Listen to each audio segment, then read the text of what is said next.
When Rachel finished speaking, she looked over at Kevin and saw that he had just finished his call. Garrett objected to Rachel's put-downs and snapped back at her. "What do you know? Listen, I'm Lily's new boyfriend and Aunt Dorothy wants us to get married. So what do you say to that?" "Do you think you deserve her?" Rachel turned and put her hand on Lily's arm. "Lily, how can you even be with a schmuck like this?" Rachel felt helpless. She never expected Lily to actually abandon Kevin. Then she thought to herself, maybe she still doesn't know who Kevin really is. Lily looked directly at Kevin and narrowed her eyes. My mother arranged it all. She still couldn't say no to her family. Hearing this, Rachel instantly understood and shook her head helplessly. Garrett didn't like Rachel's reaction at all. "Lily, your friend seems to have already made up her mind about me. What have I done wrong?" By then, Kevin had finished his call and walked back over to them. He stared intently at Garrett. But before Kevin could say anything, Garrett spoke again. "What are you still standing here for? This isn't a grocery store. Not everyone can just walk in here off the street." "Well, what if I want to buy one of your properties?" Kevin asked nonchalantly. "With what?" Garrett asked. "Did Lily give you some of her money?" Kevin almost laughed out loud when he heard that. Why would he ask Lily for money? Lily interrupted them and spoke up to Garrett. "You have no idea what you're talking about. No, Kevin didn't ask me for any money." Kevin snickered a little and said, "I don't really like you, Garrett, but your company does have some good properties. You know, I think I'll buy the best one of your listings," Kevin continued. "Since you're the manager here, you can probably answer this. Which one is the best?" "Wow, Aunt Dorothy said you're worthless, but you sure are good at bragging," Garrett said. He walked to a model on a table by the front window. Pointing at the beautiful tower, he said, "This is the Corwin Tower. You've probably seen it going up a few blocks from here. The penthouse is available for anyone who can afford the price tag, $8 million. Garrett turned around and gave Kevin a pretentious look and asked him, "Can you afford it?" Kevin saw that Rachel was about to say something and he put his finger to his lips to ask her to be quiet. "That's what I thought," Garrett said. "This would be a good time for you to leave." Kevin didn't say anything. He just smiled. "Who said I can't afford it?" he replied. "Didn't you hear what I said? The penthouse costs $8 million, Garrett said in a very snotty tone. Kevin ignored him. He just took out a black card from his wallet and looked at the rude agent who had greeted him when he walked in. Then he walked over and handed it to a different agent, the one who was standing near the reception desk. "Wait!" Garrett stopped her as she was about to go into the back room and swipe the card. "Isn't this your first day at work? That's not the proper procedure." That's when the agent realized that Kevin's card didn't even have a name on it. "I guess the only way to find out if my card is good is to swipe it," Kevin said confidently. Just then, Garrett's phone rang. When he saw the caller ID, he quickly stepped away and answered the call. Kevin spoke calmly to the agent who was still holding onto his card, unsure of what to do next. "It looks like your manager is on the phone. Go ahead and swipe my card," he smiled and added, "for the full amount." "Yes, sir. Please wait a moment." She didn't actually believe that Kevin had that much money on his card, but she thought she would give it a try anyway. "Where did you get that black card?" Lily asked him. Lily knew about this type of card from work. Her boss had negotiated with the CEO from an international corporation who used it for major expenses. She decided to look into it and found out as much information as she could. It was even more exclusive than the Sapphire Bank card. Way more. So when Kevin took out the card, she recognized it at a glance. The agent returned after a couple of minutes. She was incredibly excited. "Sir, I'm sorry to keep you waiting." "Is the transaction complete?" Kevin asked as he reached out to take his card back. "Yes, sir," she said with a huge smile. "You are now the new owner of the top 2 floors of the Corwin Tower. This is my first day, so I'm sure someone else will go over the paperwork with you." She was new to the company, but one thing she did know was she would be getting an enormous commission. "What did you just say?" The rude agent, the one who had met Kevin earlier at the door, was shocked. "Miss Moore, this gentleman has just bought the Corwin Tower penthouse, and he paid in full," she explained to her trainer. The young woman could barely contain her excitement. "And I get a 2% commission." Kevin looked at her name tag. "Well, Lisa, it looks like you earned $160,000 today." Garrett finished his call and walked back to them. "You still haven't left?" he asked Kevin. Kevin just grinned. Garrett, in his smug way, told him, "If you can buy the Corwin Tower penthouse, I will personally kiss your ass." "Are you sure you want to make that bet?" "Remember, there are a lot of witnesses here," Kevin replied. "Yes, that's what I said."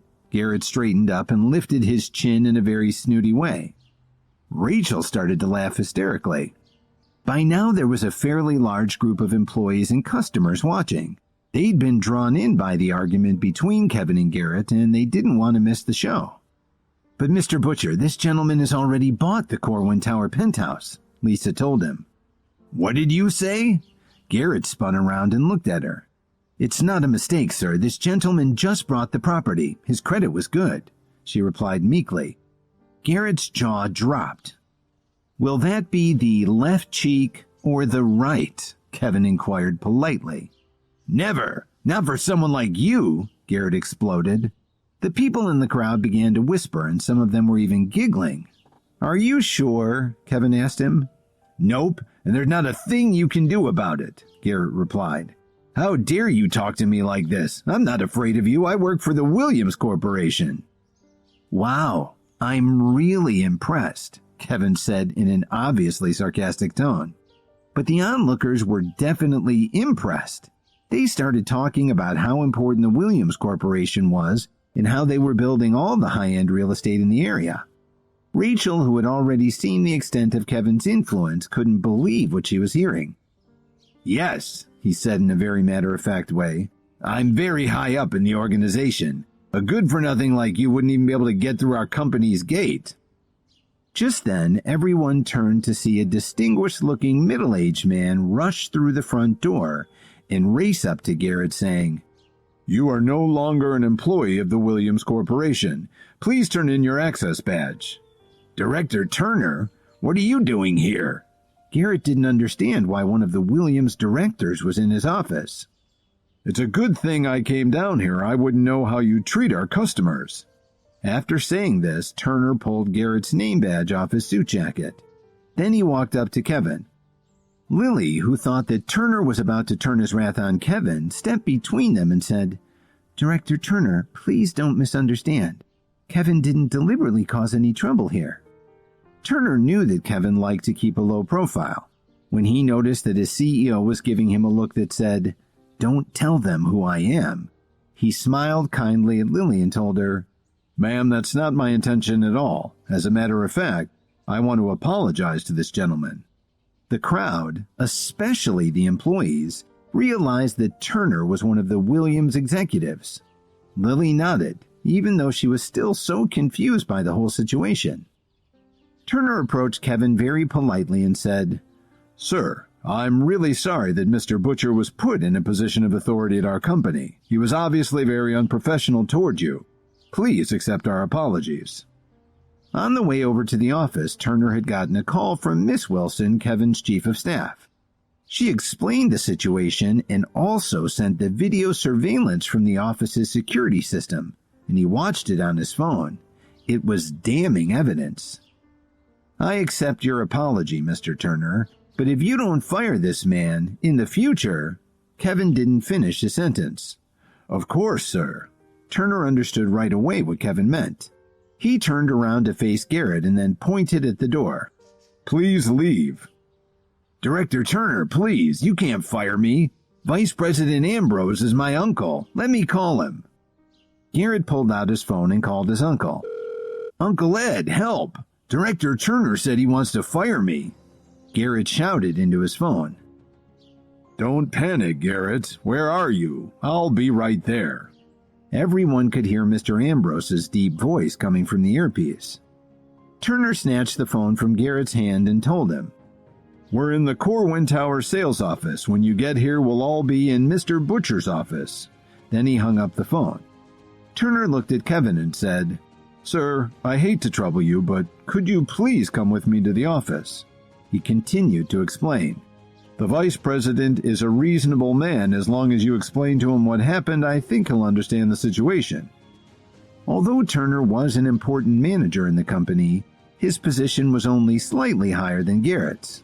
He had to be careful not to provoke someone like Vice President Ambrose. "Edward Ambrose?" Kevin asked. "That's him," Turner nodded. Kevin looked over at Lily and then walked towards the elevator with Turner and Garrett. "Rachel, do you think something will happen to Kevin?" Lily asked nervously. "Don't worry, Kevin will be fine." Rachel patted Lily's back to comfort her. Rachel wasn't worried about Kevin at all. However, Kevin had already told her his secret, and she didn't dare to tell Lily his true identity, not just because she had given her word, but because she didn't want her husband to lose his job. The elevator stopped on the 14th floor where Garrett's office was located. "Director Turner, I advise you to leave before my uncle arrives. You're only a regional manager and there's no need for you to lose your job over this." Garrett sat back in his chair and put his feet on the desk. "Garrett, do you really think your uncle can save you this time?" Turner said as he shook his head. "I sure do. My uncle is the vice president of the company. He can easily fire you. If you want my advice, you shouldn't help this nobody. Remember, my uncle also has the power to promote you." "Does Edward Ambrose really have so much authority in Williams Media?" Kevin asked. Garrett was surprised. "Do you know my uncle?" Kevin ignored his question. "It seems like the company isn't as well organized as I thought," Kevin said to himself. "I really don't know what Lily sees in you," Garrett sneered. "I don't care what you think, and don't forget, she's still my wife," Kevin said. "And one more thing, you don't get to call Lily by her name." "You're nobody. You couldn't hold a candle to me." Garrett's expression showed his disdain. "That's enough, Garrett," Turner snapped. "Director Turner, my uncle will be here soon." He said this confidently without even looking at him. When his uncle arrived, he planned to have him make Turner apologize. "How dare you fire me, especially in front of my employees? You won't get away with this," Garrett thought to himself. A few minutes later, the office door opened forcefully. In a deep, arrogant voice, Garrett's uncle Ambrose snarled, "Mark Turner, how dare you fire one of my employees?" Hi guys, Kevin here. Listen to full episodes of Insta Empire exclusively on the Pocket FM app. Click the link in the description to install the app now.